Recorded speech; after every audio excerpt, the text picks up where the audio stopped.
नमस्कार दोस्तों, आज हम बात कर रहे हैं आश्रम फ़िल्म के बारे में। आश्रम एक हिंदी वेब सीरीज है जिसका निर्देशक प्रकाश झा ने किया है।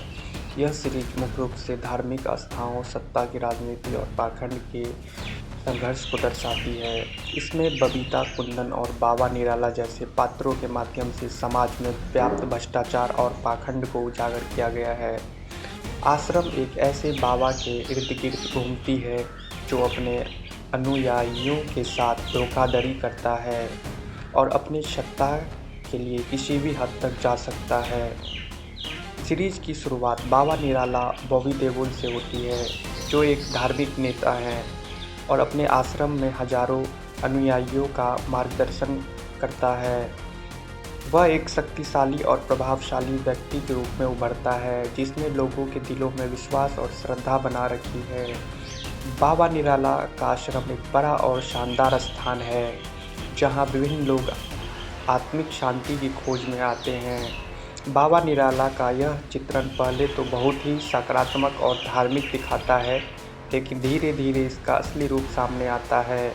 वो अपने अनुयायियों का शोषण करता है, उन्हें अपने निजी स्वार्थ के लिए इस्तेमाल करता है और अपने शक्ति को बढ़ाने के लिए समाज में खौफ फैलाता है।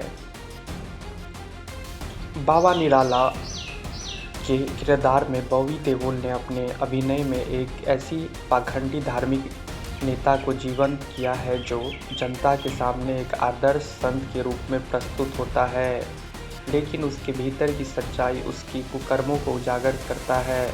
वह न केवल अपनी शक्ति बढ़ाने के लिए लोगों का शोषण करता है, बल्कि महिलाओं के साथ भी आपत्तिजनक व्यवहार करता है। बबीता एक खूबसूरत और आकर्षक लड़की है जो बाबा के आश्रम में काम करती है। शुरू में उसे बाबा के प्रति श्रद्धा और विश्वास होता है, लेकिन बाद में उसे बाबा के असली रूप का पता चलता है। बबीता का संघर्ष बाबा के चुंगल से बाहर निकलने और उसकी शोषण से मुक्ति पाने के लिए है। कुंदन एक भावुक और समाज के प्रति जागरूक युवक है। वह बाबा के खिलाफ खड़ा होता है और आश्रम में हो रहे अपराधों को उजागर करने का प्रयास करता है। उसकी भूमिका इस बात का प्रतीक है कि कैसे एक व्यक्ति सही और गलत के बीच की रेखा को पहचानने की कोशिश करता है और कैसे उसे चुनौती मिलता है जब वो सत्य की ओर कदम बढ़ाता है। सज्जन सिंह बाबा का बहुत करीबी सहयोगी है और वह बाबा की सभी गलत गतिविधियों को छिपाने में मदद करता है। उसका चरित्र यह दर्शाता है कि कैसे कुछ लोग अपने व्यक्तिगत लाभ के लिए धार्मिक नेताओं का भ्रष्टाचार का समर्थन करते हैं। कहानी की शुरुआत में बाबा निराला का आश्रम एक शांति और कल्याण का स्थान दिखाई देता है। उसके उपदेशों से प्रभावित होकर लोग आश्रम में आते हैं और खुद को एक नई दिशा में ढालने की कोशिश करते हैं।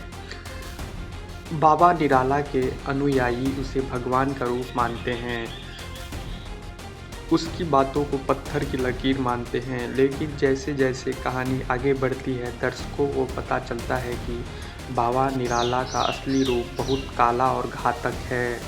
वह महिलाओं का शोषण करता है, अपने अनुयायियों से पैसे लूटता है और उन्हें अपनी सत्ता बढ़ाने के लिए इस्तेमाल करता है।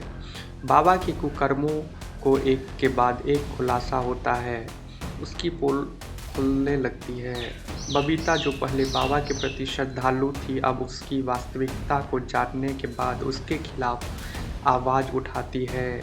वो और कुंदन मिलकर बाबा के खिलाफ संघर्ष करते हैं, लेकिन उनके रास्ते में बहुत सारी चुनौतियां आती है।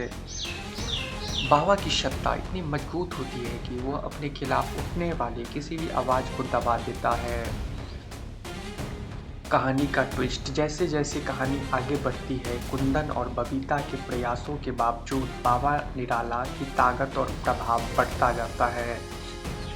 वह अपने अनुयायियों को अपने पक्ष में करने के लिए तरह तरह के हथकंडे अपनाता है।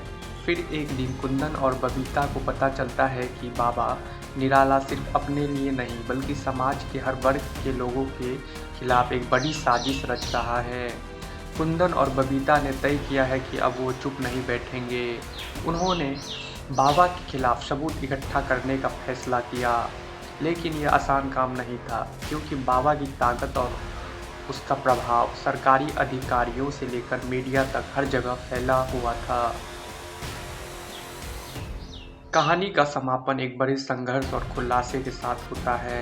आखिरकार बबीता और कुंदन बाबा के काले कारनामों को उजागर करने में सफल हो जाते हैं।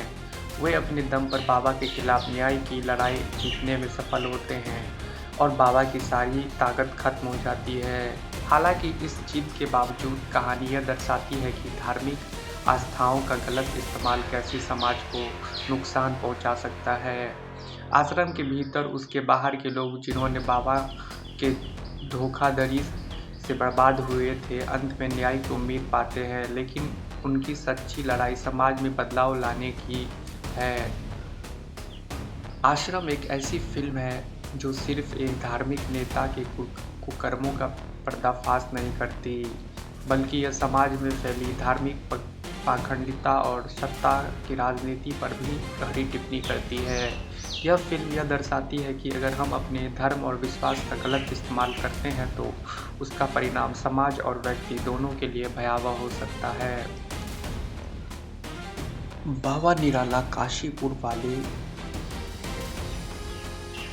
इस आश्रम में दान धर्म का काम होता है। बाबा सामाजिक रूप से पिछड़े लोगों की मदद करता है। उसके पास कॉलेज, हॉस्पिटल और वित्त आश्रम जैसे न जाने कितनी संपत्तियां हैं। बाबा के इस माया जाल में लोग आसानी से फंस जाते हैं। लोगों को आश्रम में रहने की छूट है, यहाँ काम और सैलरी भी दी जाती है। बाबा की अपनी राजनीतिक पकड़ है।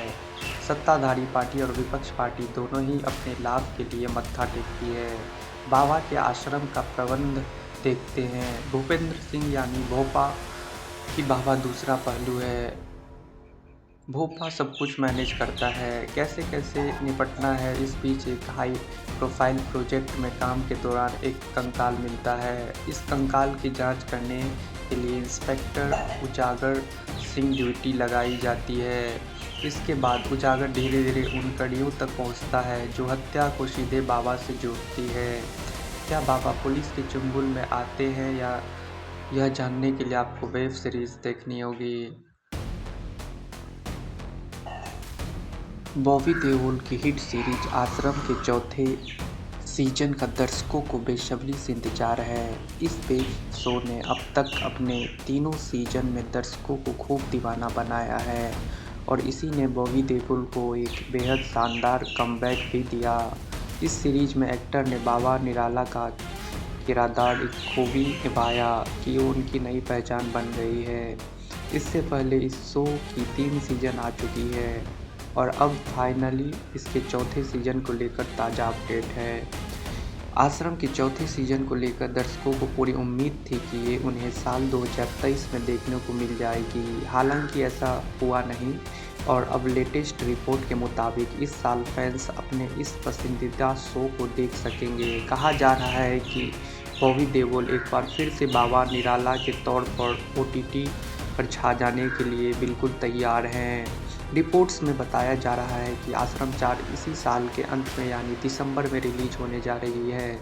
यानी अब बहुत जल्द बॉबी के फैंस बाबा निराला के कारनामों की पोल पट्टियाँ खुलते देख सकेंगे। निर्देशक प्रकाश झा की पॉपुलर सीरीज आश्रम सीजन 1 कोरोना के दौरान में 28 अगस्त 2020 को रिलीज किया गया था। इस पहली सीरीज इसमें कुल 9 एपिसोड थे। इसके तुरंत बाद आश्रम सीजन 2 उसी साल रिलीज किया गया। ये 11 नवंबर 2020 को रिलीज किया गया था। दूसरी सीजन में भी कुल 9 एपिसोड थे और इस सीजन ने भी लोगों को खूब चौंकाया। वही आश्रम सीरीज 3 को लंबे गैप के बाद रिलीज किया गया, जो जून 2022 को रिलीज किया गया था। हालांकि आश्रम सीजन 4 का टीजर 2 साल पहले जून 2022 में ही जारी कर दिया गया था और इसने लोगों में हलचल बढ़ती थी।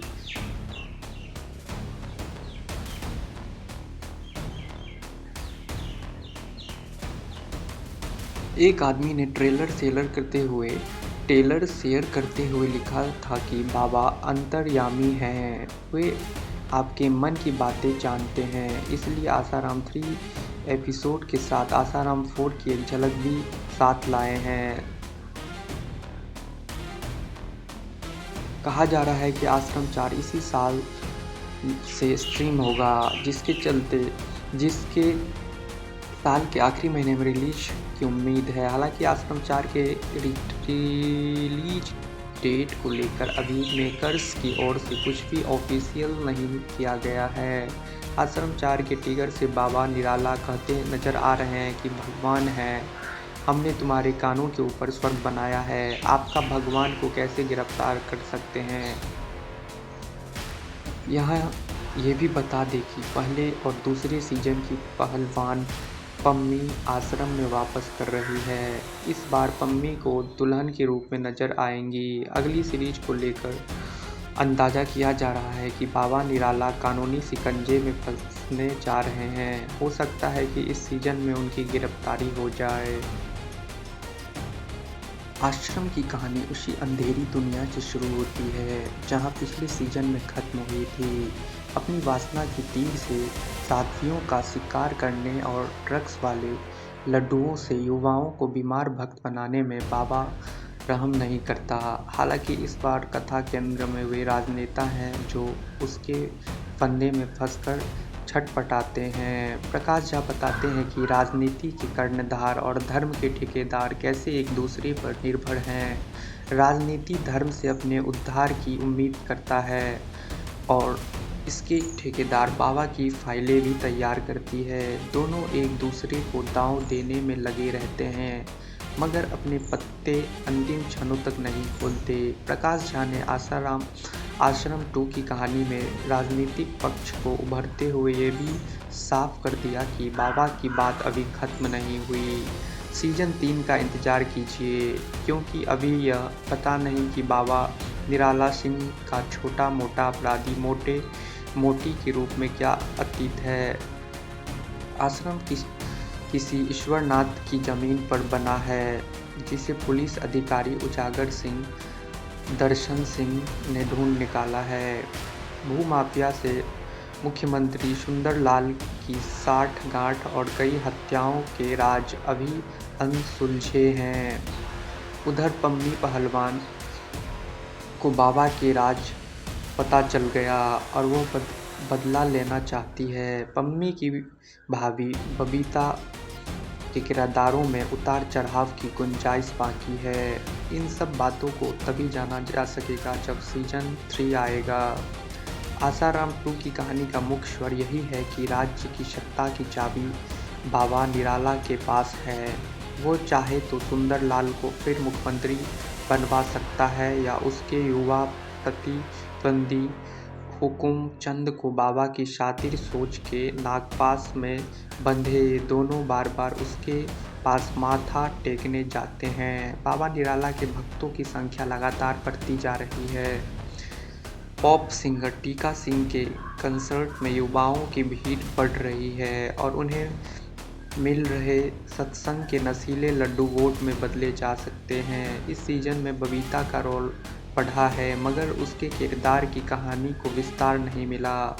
यही बात पम्मी पहलवान के बारे में कही जा रही है। बाबा से इनके मोहभंग की घटना में कोई विशेष ड्रामा नहीं है, इसलिए अदिति पोहनकर और त्रिधा चौधरी पिछले सीजन की तरह प्रभाव नहीं छोड़ती। बॉबी देओल इस बार घटनाओं को पिछली बार से अधिक नियंत्रित करती हैं और बाबा निराला के रूप में अपने दोस्त नंबर 2 बोपा चंद्र से साफ कहती हैं कि वो उसे पहले ही तरह सही गलत समझाने की कोशिश न करे। बाबा निराला पम्मी के साथ ये रेप को जायज़ ठहराते हुए उसे समझाता है कि हम सब सत्य और माया में फ़र्क करने में असमर्थ होते हैं और क्षण भर के शरीर के मोह के लिए आत्मा के आनंद को भूल जाते हैं। बाबा के किरदार में राजनीतिक झलकता है और वो आखिरी तक नहीं पता लगने देता कि किसे अपने भक्तों से वोट दिलाएगा, सुंदरलाल को या फिर हुकुम सिंह को। चंदन ने पिछली बार की तरह अपनी भूमिका को सीधे अंदाज में निभाया है। इस साल अगस्त में एमएक्स प्लेयर पर आई वेब सीरीज आश्रम के दूसरे सीजन का लोगों को इंतजार था। इंतजार खत्म हो चुका है और यहाँ कहानी पहले जैसी रफ्तार में चली है। यह अलग बात है कि इस बार ड्रामा में कोई ऐसा ट्विस्ट नहीं है जो चौंकाए, ना ही किरदार की कोई नई चमक सामने आती है। ऐसा नया तत्व भी कहानी से नहीं जुड़ता जो नई ताजगी पैदा करे। इसके बावजूद यह सीजन उन लोगों की जिज्ञासा जरूर शांत करेगी जो पहले सीजन में पैदा हुए सवालों के जवाब ढूंढ रहे थे। प्रकाश झा ने सरलता से अपनी बातें कही और टेढ़े मेढ़े रास्ते नहीं अपनाए। एक्टिंग की बात करें तो पिछले सीजन की तरह बॉबी देओल इस सीजन में भी अपने फुल फॉर्म में दिखाई दिए हैं। एक लंबे अरसे बाद बॉबी देओल को बिल्कुल अलग अंदाज में देखने में आपको ज़रूर मज़ा आएगा। चंदन रॉय सन्याल भी अपने किरदार में जचे हैं। जहां तक सीरीज की महिला किरदारों की बात करें तो अदिति पोहनकर, त्रिधा चौधरी, अनुरिता झा, प्रीति सूद और अनुप्रिया गोयनका ने अपने रोल्स को बेहतरीन तरीके से निभाया है। त्रिधा चौधरी बबीता के किरदार में पिछले सीजन की तरह बेहद खूबसूरत लगी हैं और उन्होंने पूरी लगन के साथ अपने किरदार को जिया है। एक अच्छी कहानी पर कलाकारों की बेहतरीन एक्टिंग देखनी हो तो इसे मिस ना करें। वैसे भी एमएक्स प्लेयर का प्लेटफॉर्म बिल्कुल मुफ्त है। G5 के लिए बेहतरीन फिल्म परीक्षा बनाने वाले प्रकाश झा फिर से उसी दलदल में उतर आए हैं जिसमें उसकर बतौर निर्देशक व बड़े पर्दे पर अपना आकर्षण खो बैठे हैं। उनकी कहानियों ने जब भी स्टार के आकर्षण के सहारे आगे बढ़ने की कोशिश की है वो कामयाब नहीं हो पाए हैं। आश्रम फिर एक बार ये बात साबित करती है कि मुफ्त में दिखने वाली वेब सीरीज के नाम पर एमएक्स प्लेयर और अल्ट बालाजी पर सॉफ्ट पॉर्न भरोसा जाता है। इन दोनों ओटीटी की इमेज है। ऐसे ओटीटी पर बॉबी देओल ने अपनी सीरीज आने दी, ये उनकी मजबूरी हो सकती है, लेकिन प्रकाश झा के पैसे को लेकर ऐसी कोई मजबूरी रही होगी समझना मुश्किल है। आश्रम के साथ यहाँ दिक्कत इसके एपिसोड की लंबाई के अलावा हर छेपक का अनावश्यक विस्तार भी है। ये कहानी एक स्वयंभू भगवान की है जिसे उसके भक्त बाबाजी के नाम से पहचानते हैं। वो अपना अतीत सबसे छिपाता है, दूसरों का भविष्य चमकाने का वादा करता है, बस अपने वर्तमान संभाल नहीं पाता। तमाम धूम धड़ाके के साथ प्रकाश झा अपना बाबा दर्शकों के सामने लेकर आता है और फिर एकदम से 8 साल पीछे चले जाते हैं। एक दलित की प्रतिभा पर एक ऊंची जाति भारी पड़ता है, जो हार गई वो पम्मी है। इम्तियाज अली की वेब सीरीज शो में आपने इन्हें देखा है। उनकी मौजूदगी यह बताने के लिए काफ़ी है कि आगे सीरीज में क्या करने वाली है, क्या देखने वाली है। बाबाजी निराला काशीपुर वाला चमत्कारी है, चेहरे पर एक ओझ सा बनाए रखता है। उसकी लीलाएं जितनी भक्तों के सामने हैं उससे कई ज़्यादा मारक, घातक और त्रासक पर्दे के पीछे हैं। वो मुस्कुराता रहता है, उसका खास चेला बहुपे सबका काम लगाता रहता है। सीरीज का असली आकर्षण चंदन राय सन्याल की अदाकारी है। वह जब भी बॉबी देओल के साथ फ्रेम में दिखते हैं 21 साबित होते हैं। सीरीज देखते समय दिक्कतें ये हैं कि ऐसे तमाम बाबाओं के खेल दर्शक पहले ही न्यूज़ चैनल पर होने वाली खुलासों में देख चुके हैं। नाम भले ही न्यूज़ चैनल हो, लेकिन उनके क्राइम शो अच्छे नॉन फिक्शन शो को मौत देते हैं। प्रकाश झा के सामने असली चुनौती दर्शकों को उन शो को याद न आने देती है। सीरीज में 9 एपिसोड है, हर एपिसोड 1 घंटे का है। सारे एपिसोड बिंज वॉच करना अपने आप में दूसरी बड़ी चुनौती है। शुरुआत में वर्तमान दिखाकर जब कहानी फ्लैशबैक में जाती है तो एक चीज़ को समझने की कोशिश इसके लेखक हबीब फैसला को कुलदीप रोहिल करते हैं। दोनों कथाकथन का वो असली सूत्र भूल जाते हैं कि अगर कोई बात बतानी पड़े तो फिर पटकथा की चुस्ती जाती रहती है। किरदारों के संवाद संजय मासूम ने लिखे हैं और काफ़ी चुटकुले और असरकारक लिखे हैं। आश्रम में जातिगत भेदभाव, जातिगत राजनीति, शक्तियों का खेल और उत्पीड़न सब वैसा ही है। देश के ज़्यादातर राज्यों वाला खुद को गरीबों का मसीहा मानने वालों और उसे खूब प्रचारित करने वालों का उद्देश्य क्या है, अब तक ना समझ आया हो तो ये सीरीज़ देखकर फिर से समझा जा सकता है।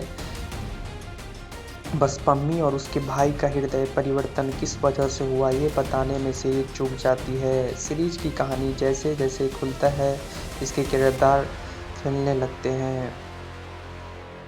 कंकाल मिलने की तफ्तीश कर रहे आईओ उजागर के रोल में दर्शन कुमार का अभिनय देखकर लगता है कि वह किरदार में जाने की कोशिश तो कर रहे हैं, लेकिन असली पुलिस ऑफिसर के चेहरे पर रहने वाली उत्तेजना उनके किरदार में नज़र नहीं आती।